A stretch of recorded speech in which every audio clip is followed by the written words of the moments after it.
이번 작품은 토마스 만입니다. 엄기니는 박종대입니다. 현대문학에서 나왔고요. 그리고 함께 읽은 책은 만화로 읽는 21세기 인문학 교과서 토마스 만의 생각을 읽자. 이 책은 김영사에서 나왔습니다. 토마스 만은 1875년 독일의 북부 도시 르베크에서 태어났는데요. 그 당시 독일을 한번 보면요. 그 철혈 제상 비스마르크에 의해 통일이 된 지 4년 정도 되었고요. 비스마르크는 오스트리아를 추방하고 북독일 연방을 만들었고 그 다음에 그 프랑스 프로이센 전쟁에서 승리한 뒤 베르사유 궁전에서 비렐름 1세를 초대 황제로 즉위시켰고요. 독일 제국은 신성 로마 제국을 계승한다는 의미로 제2제국이라 불렸으며 연방제를 채택하였습니다. 프로이센 황제가 제국 황제를 겸하는 등 실질적으로 제국을 지배하였습니다. 그리고 토마스 만은 1929년 부덴브로크가의 사람들로 노벨 문학상을 받았습니다. 이 작품은 그의 첫 장편 소설인데요. 그 리얼리즘 작품의 본보기로 사회 비평가들의 호평을 받았고요. 독일 시민 계급을 현실감 있게 잘 그려낸 그 작품이라고 해서 그 오랜 시간 동안 읽히고 있는 그러한 작품인데요. 그 다음 28살에 발표한 중편소설 토니어 크레거는 이 부덴브로크가의 사람들의 속편이라고 할 수 있다고 하는데요. 그런데요, 이 단편집 저는 그 베네치아의 죽음, 그 다음에 이 토니어 크레거 이 작품에서도요, 그 시민의 삶과 예술가적인 그 삶으로 고민하는 그 주인공들의 공통된 그 내면적 갈등을 느껴볼 수 있는데요. 이 책은 지금 11개의 작품이 아까 베네치아의 죽음 외에 한 11개의 작품이 있거든요. 보면요, 그 보통 사람이 그 한 시민적인 삶을 살지만 항상 이성적이고 현실적이지만은 않고 때로는 냉정함을 잃고 그 예술가적인 삶을 갈망하듯이 그 반대로 예술가적인 삶을 살지만 또 그 예술가들은 또 시민적인 삶을 원하기도 하고요.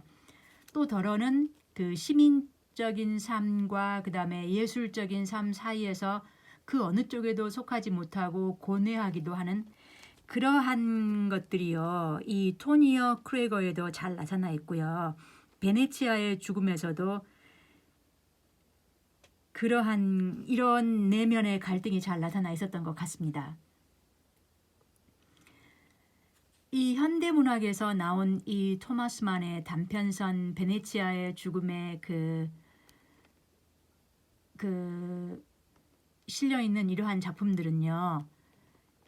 특히 여기 보면은 여기 베네치아에서의 죽음 이게 약간 길고 나머지는 짤막짤막 하거든요. 근데 전체적으로 이 작품들이요. 큰 스토리를 가지고 있다기보다는 어떤 그 내면적인 갈등 그러한 것들을 더 내밀하게 묘사해주는 그런 색채가 강했던 것 같습니다. 그 토마스 만은요, 그 자신의 서간문과 일기를 자신이 죽은 뒤 25년 후에 공개하라고 해서요. 그 사실 스위스 그 쭈리히 그의 서고에 봉인된 채로 보관했다가 25년 후, 그러니까 1980년대에 공개했다고 하는데요. 그 놀랍게도요, 그 동성애에 관한 글이 많아서 그 이후 새로운 각도에서 그의 작품을 바라보게 되었다고 하는데요. 그 25년 후에 열어보라고 한 것은 혹시 그 시대가 바뀌어서 자신의 사상을 더 자유롭게 받아들일 수 있을 것이라는 그런 예견을 미리 했던 것은 아닐까요?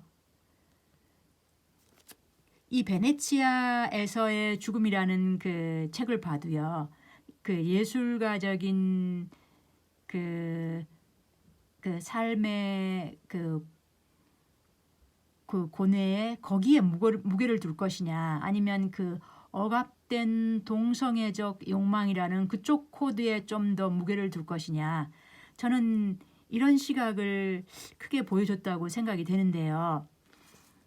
그 이쪽 김영사에서 보면요, 그 베네치아에서의 죽음의 그 책을 쓰게 된 계기가요. 자, 여기 보면요. 그러니까 36세 때 토마스 만이 아드리아의 어느 섬을 휴양하던 중에 그가 평소 존경해 오던 작곡가 구스타프 말러가 죽었다는 소식을 듣고요. 그 소식을 듣고 그는 자신뿐만 아니라 온 세계가 애도와 충격에 휩싸이는 것을 경험하고, 그리고 토마스 만은 이때의 경험을 그 모티브로 하여 베네치아에서의 죽음을 집필하기 시작했다고 하는데요. 이 작품은 약 1년 만에 완성되었다고 합니다. 그래서요, 그 보면은 여기 이 작품 속의 주인공 그 아셴바크의 정열적이고 엄격한 외모는 그 동성애적 경향이 있었다고 알려진 음악가 구스타프 말러의 모습을 닮았다고 이렇게 얘기를 하고 있거든요. 이 소설의 내용은요, 거의 없습니다. 주인공 아셴바크는 한 50세가 넘은 그 유명한 시인이거든요. 그 뮌헨을 떠나 훌쩍 그 여행을 하고 싶은 욕망을 느끼고, 그리고 배를 타고 베네치아까지 오게 되는데요. 그 호텔에서 그 가족과 여행을 온 폴란드계 미소년 타치오를 보게 되고요. 이 미소년 타치오의 신적인 아름다움에 매료되어 그때 그 콜레라가 퍼지고 있다는 그런 위협받는 그 긴박한 상황에서도 끝까지 타치오를 바라보며 고뇌하다가 그 멀리 타치오가 해변에서 노니는 것을 바라보면서 죽음을 맞이하는 그런 간단한 줄거리입니다. 줄거리는 거의 없습니다. 이렇게요. 철저하게 이게요. 그 주인공 아셴바크의 그 내면 세계를 그린 그런 작품이거든요. 그 50이 넘는 이 아셴바크는 이 미소년 타치오에게 사실 어떠한 행동도 취하지 않았고요. 그에게 어떤 말도 걸지 않았고요. 어떤 상호적인 그 행동도 주고받지 않았고, 사실 그저 우연을 가장하고 먼 발치에서라도 보는 것으로 그것으로 그 위안을 삼고 있었는데요. 그 바라보는 것 자체로 그의 내면의 그 황홀을 느끼기도 하고, 그 다음에 그 도취를 느끼기도 하고, 그러면서 또 고뇌하고 또 고뇌하고, 그러다 결국 죽는 것으로 그렇게 끝이 납니다. 이 작품은요, 쉽게 쭉쭉 페이지가 넘어가는 그런 책은 아닙니다.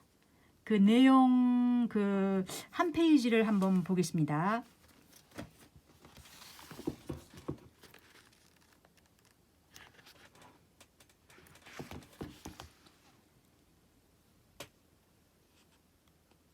문화와 미적 취향에 시급하고 중차대한 문제를 고백조의 목소리를 듣고자 하던 마음이 정신세계 속으로 들어가 여행을 떠난 자에게로 흘러든 것이다. 대상은 친숙했고 그가 체험한 것이었다. 그는 갑자기 그 대상을 언어의 빛 속에서 환하게 밝혀야겠다는 욕심을 주체할 수 없었다. 그것도 타지오가 있는 데서 작업하고 글을 쓸 때는 소년의 신체를 본보기로 삼고 신을 닮은 듯한 그 몸의 선들에 따라 문체를 이어가고, 그 옛날 독수리가 트로이의 목공을 창공에서 낚아채 간 것처럼 소년의 아름다움을 정신적으로 승화하는 것이 그의 욕망이었다. 그는 언어적인 욕구를 이렇게 달콤하게 느낀 적이 없었고 언어 속에서 에로스가 있음을 이렇게 생생히 깨달은 적이 없었다. 이를테면 그늘막 아래 거친 테이블에 앉아 우상의 얼굴을 보고 음악 같은 목소리를 들으며 타지오의 아름다움에 대해 한쪽 반짜리 정선된 산문을 쓰는 정말 조심해야 할 귀한 시간에도 에로스가 함께했다. 이 산문의 순수성과 고급스러움, 흔들리는 감정의 긴장은 분명 짧은 시간 안에 많은 사람의 감탄을 불러일으킬 것이다. 세상이 아름다운 작품만 알 뿐 그것이 생겨난 배경과 기원을 모르는 것은 분명 다행스러운 일이다. 예술가에게 영감을 불어넣는 원천을 세상 사람들이 알게 되면 무척 혼란스러워 충격을 받을 뿐 아니라 그로 인해 탁월한 작품의 효과도 없어지기 때문이다. 아, 얼마나 야릇한 시간인가. 아, 얼마나 이상한 느낌으로 사람을 고단하게 하고 신경을 빼앗던 시간인가. 아, 얼마나 이상한 느낌으로 정신과 육체가 교감하던 시간인가. 아센바흐는 작업물을 챙겨 해변을 떠날 때면 몸이 지쳤다. 아니, 지칠 대로 지쳐 녹초가 되었다. 게다가 마치 방탕한 일탈을 즐긴 후 양심의 가책을 받는 것 같은 느낌이었다. 네, 이렇게요. 그 예술가적인 그 도치의 삶, 약간 그 퇴폐적이라고까지 볼 수 있는 이런 예술가적 도취의 삶이 더 지배적인 것일까? 아니면 이성과 그 도덕적 현실이 지배적인 시민적인 삶이 더 우선적일까? 그 다음에 그 일탈을 꿈꾸는 욕망은 누구에게나 있을 수 있는데 그때 우리는 그 어떤 선택을 하게 될까? 그런 이런저런 생각이 오래 남는 작품이요. 바로 이 작품이었습니다. 그리고 이 작품은요. 독일에서 대성공을 거두었고 외국에서도 호평을 받았다고 합니다. 김영사에서 나온 이 작품의 다른 시각을 보겠습니다. 훨씬 더 깊이 있는 그런 시각이라서요. 저는 그 생각을 못 해본 그런 거였는데 이 부분도 흥미롭습니다. 그 한편 다른 시각에서 보면 토마스 만은 베네치아에서 죽음이라는 작품을 통해서 자기 자신을 포함한 예술가라는 집단을 비판하고 있고요.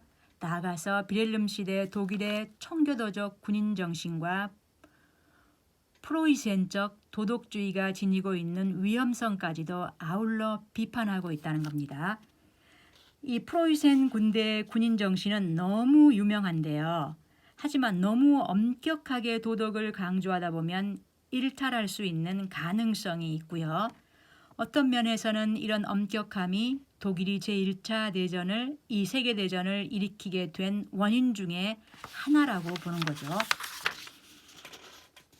또한 토마스 만은 이 작품에서 제1차 세계대전 직전 독일 사회의 분위기와 경직된 도덕 규준을 함께 비판하고 있다고 볼 수도 있고요. 그 세계사적으로 보면요. 당시 모로코에서 폭동이 일어나는데 프랑스 군대가 모로코에 진입하자 독일도 그 군함을 모로코 서해안으로 파견하여 위기가 고조되었고요. 이런 상황에서 독일 국민들은 냉철한 판단 없이 군중 심리에 이끌려 전쟁의 소용돌이로 휩쓸려 들어갔다고 토마스 만은 판단했다는 거죠. 바로 그 점을 이 작품이 비판하고 있다는 겁니다. 그래서 저는 이 토마스 만이 사실 저에게는 친숙한 작가가 아니었거든요. 그래서 이 만화로 읽은 이 인문학 교과서 21세기 인문학 교과서 토마스 만의 생각을 읽자 이게 김영사에서 나온 몇 개의 시리즈가 있거든요. 그래서 이 책이 그 토마스 만을 더 깊게 볼 수 있고 그다음에 다른 이렇게 시각을 챙겨볼 수가 있어서요. 이 책이 많은 도움이 되었습니다. 네, 끝까지 들어주셔서 고맙습니다.